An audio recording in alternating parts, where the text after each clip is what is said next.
The mountains always have a way of swallowing sound. I could hear nothing but the crunch of my boots on frozen gravel as I made my way up the old ranch road. Pine Valley stretched out before me like an untouched painting. Endless ridges blanketed in green, the air so sharp you could taste the altitude.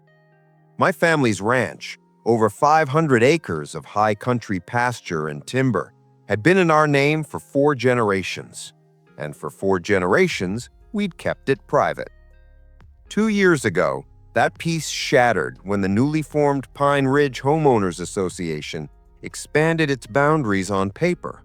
Boundaries that, according to their lawyer, now technically included my ranch.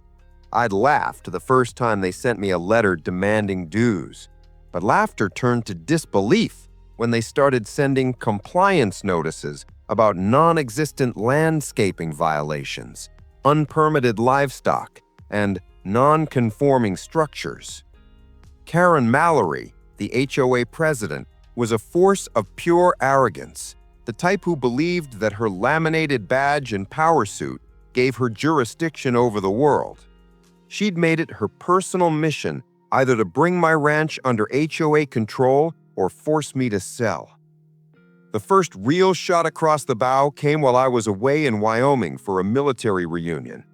A neighbor called me saying heavy trucks had been spotted driving up my private road. I got back 3 days later to find brand new HOA private property signs posted along my fences with their logo.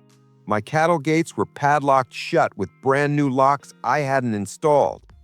I cut them off with bolt cutters. 2 days later, they were back, along with an HOA security detail, driving a white SUV with amber lights, patrolling like they owned the place. I sent them a cease and desist through my attorney.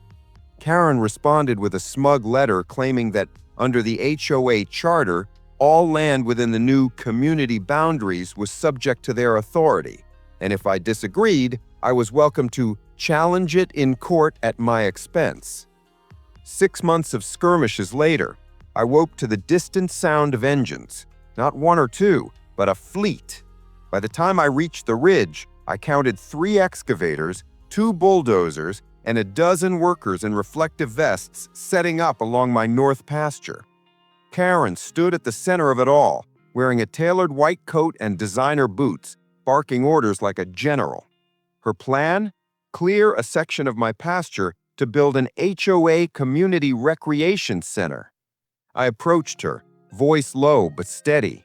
"This is private land." She smirked. "Not anymore. You had your chance to cooperate."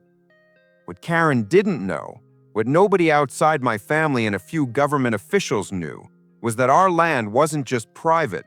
A portion of it was under permanent federal lease to the U.S. Army for joint training operations, a deal my grandfather had made in the 1960s. That lease gave the Army exclusive rights to block any development that might interfere with their activities. I made one phone call to an old friend who happened to be a colonel. His response was short: "We'll handle it." 2 days later, military transport trucks rolled up the ranch road, followed by uniformed MPs and a pair of unmarked SUVs.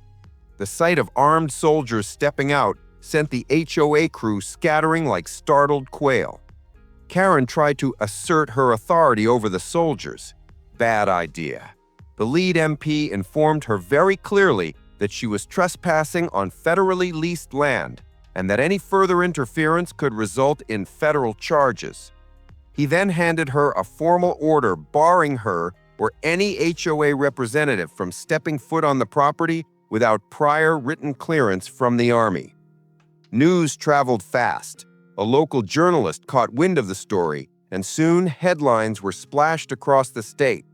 HOA illegally attempts to seize Army-leased land. President faces federal investigation. Under mounting public pressure, and with legal fees piling up, several board members resigned. Karen clung on for a few more months before quietly stepping down, citing health reasons. As for the ranch, it's still here, exactly as it's always been. Only now the gate has a new sign: private property, Federal restricted area, trespassing punishable under U.S. Code. Whenever I see that sign, I think about the day Karen's ambition slammed headfirst into a wall of reality. I am Liam, and trust me, the next HOA story is even worse. Subscribe now.